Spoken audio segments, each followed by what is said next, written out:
এটা হচ্ছে সেনাবাহিনীর ট্রেনিং। তুমি নিজের ব্র্যান্ড দাবি করো, মানলাম আমি তুমি ব্র্যান্ডের মাল। ইলেকশন মানিয়ে দিবা, ইলেকশন একটা ট্রেন্ডিং তোরা এটা জানো না। আমি দেখছি আমার বড় তুমি তোরা তো পারো না, আগে চলে চলে কে বলছ না। গাছের পাতা সবুজ, গাছের পাতা সবুজ। তোমরা কোন সবুজের কথা ভাবতেছো? হ্যাঁ, আমি টাকি সবুজের কথাই বলতেছি।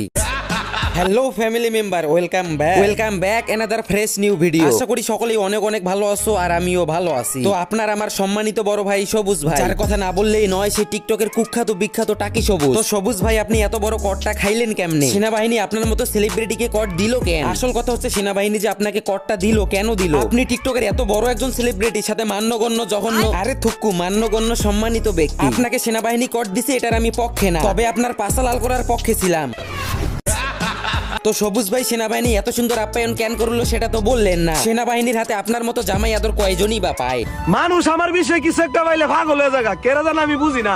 সেনাবাহিনী আমার গাড়ির কাগজ ছিল না সাথে, বাইকের মাথা হেলমেট ছিল না, দেখি আমার বাজার বুক ডাউন দেওয়া হয়েছে। কট খেয়ে বন্ধু যখন মানুষকে নয় ছয় বুঝায়, সেনাবাহিনীকে সাপোর্ট করলেন না বলে সেনাবাহিনী আপনাকে জামাই আদর করলো, এই কাজটা কিন্তু আপনার সাথে ঠিক করেনি। বাংলাদেশে কোথাও তো দেখিনি যে গাড়ির কাগজ না থাকলে এমন ডিম থেরাপি দেয়। আসল কথা হচ্ছে তোমাদের টাকি সবুজ রাস্তায় মেয়েদেরকে ডিস্টার্ব করছে, তাও আবার তার পুরো একটা টোকাই গ্যাং নিয়ে। সালটা ছিল 1900 কটকটি সাল। সেই সময়ে এসব টোকাইকে অপমান করলে, রোস্ট করলে, এক্সপোজ করে ভিডিও বানালে, এদের মতো টোকাইয়ের একটু হলেও হ্যাঁ হতো, একটু হলেও তাদের আত্মসম্মানে লাগতো। কিন্তু যুগের বিবর্তনে রাস্তার টোকাইগুলা চুলে কালার করে ডেন্ডি খেয়ে টিকটক করা শুরু করে, সালকা ফলোয়ার নিয়ে নিজেকে সেলিব্রিটি ভাবা শুরু করে। এখন টিকটকারদের রোস্ট করলে ডিসলাইকের বদলে তারা প্রমোট পায়। এখন আর তাদের আত্মসম্মানে লাগে না, এখন আর তাদের মান সম্মানে বাধে না। ওই যে যত ভিউজ, যত টাকা, যত ভিউজ, যত প্রমোট। এখন টিকটকার গুলোই নিজে থেকে এমন কিছু কাজ করে যাতে রোস্টাররা তাদেরকে রোস্ট করে, আর রোস্ট করলেই তো প্রমোট, আর প্রমোট মানেই ভিউ। টিকটকের সুন্দরতম টোকাই সবুজ ভাই, আপনার মতো সুন্দর জিনিসগুলো শুধুমাত্র একমাত্র টিকটকেই মানায়। সেনাবাহিনীর হাতে কট খাইলেন কেন, সত্যিটা একটু বলেন। আর আমি রোডে ভিডিও করলে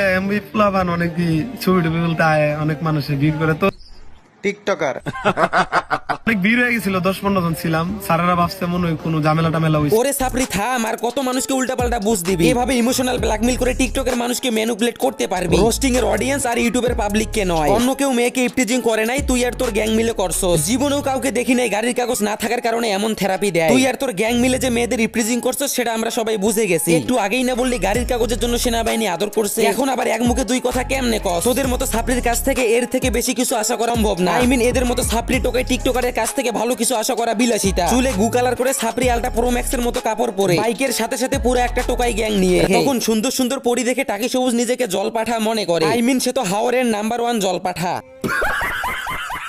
তারপর মেয়েদের ইফটিজিং করতে গিয়ে সেনাবাহিনীর হাতে কট খায়। আর বাঙালিকে তো আপনারা ভালো মতোই চিনেন, যাই হোক না কেন যে কোনো পরিস্থিতিতে ক্যামেরাম্যান রেডি থাকে। আর সেই কাজের ইফেক্ট পড়ছে তোমাদের টাকি সবুজের উপর। মেয়েদের ইফটিজিং করে সেনাবাহিনীর হাতে কট খাওয়ার সাথে সাথে ভিডিও ভাইরাল। ভাই আমার এলাক সবুজ অল্প দিনে পাইছে ভাই, সফলতার খোঁজ। জীবনে অনেক দালালকেই দেখলাম, গরু মুরগির দালাল, ফার্ম গেটে ম্যাগির দালাল, আই মিন ঢাকা ফার্ম গেটের কথা বলছি। এখন দেখতেছি টিকটকেও দালাল। বড় ভাই, আপনি যেটাকে সফলতা বলতেছেন, আমরা বলি সেটাকে বাইক নিয়ে ছোট বড় সবাই করে রোস্ট। টাকি সবুজ কামেরা নামে অকাম করলে, টিকটকে সাপরি মেয়েদেরকে নিয়ে নষ্টামি করলে, হাওরে মেয়েকে ইফটিজিং করতে গিয়ে সেনাবাহিনীর হাতে কট খাইলে, তাহলে আমরা রোস্টার গুলোকে আঙ্গুল চুষবো? তবে তোরা আর্মির ওইটা চুষতে পারতি, তাহলে হয়তোবা শাস্তি একটু কম হতো।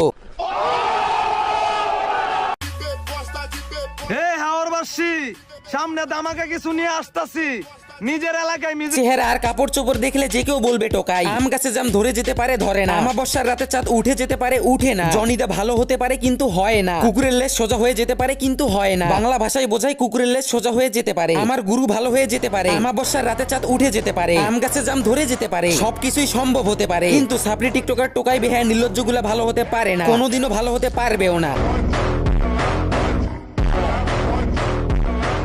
রাস্তার পাশে টোকাই ডিন্ডিখোর মদখোর সাথে গাঁজাখোরগুলো যদি টিকটকে এসে চুলে কালার করে 2-3টা ডায়লগ মারে, দেন মাসে লাখ টাকা ইনকাম করে, দুবাইয়ে বিজনেস করে, দুবাইয়ে শোরুম উদ্বোধন করে, পাকিস্তানি গাই নিয়ে ভিডিও করে, তারা কি আরে টিকটক ছাড়বে? আগে রাস্তার পাশে বসে ডেন্ডি টানতো, নাপিতের দোকানে কাজ করতো। এখন সামান্য টিকটক করে তারা যদি মাসে লাখ টাকা ইনকাম করে, পড়ালেখার শিক্ষার যোগ্যতা ছাড়াই মাসে লাখ টাকা ইনকাম করে, আপনার কি মনে হয় তারা টিকটক কোয়েট করে দিবে? ভাই, তাদের দুনিয়া একদিকে আর টিকটক আরেকদিকে। ভাইরাল হতে পারলে স্পন্সরশিপের অভাব নাই। তোমাদের টাকি সবুজ সাংবাদিকের কাছ থেকে 12,000 টাকা করে নেয় একটি মাত্র ইন্টারভিউ এর জন্য। আমার মনে হয় ভাই বাতাবি লেবুর সাংবাদিক গিলের কোনো কাজ কামও থাকে না যে এদের মতো মূর্খ সাপ্লির কাছে ইন্টারভিউ নিতে যায়। ওই যে ট্রেন্ডিং টপিক, ওই যে ভাইরাল, আর ভাইরাল টপিক মানে লট অফ ভিউজ, আর ভিউজ আসলেই তো টাকাই আর টাকা। টাকি সবুজ খাও আর বাইং সবুজ খাও, কোনো কিছুতে লাভ হইব না। যার সফলতা আসে তার সফলতা আসবেই।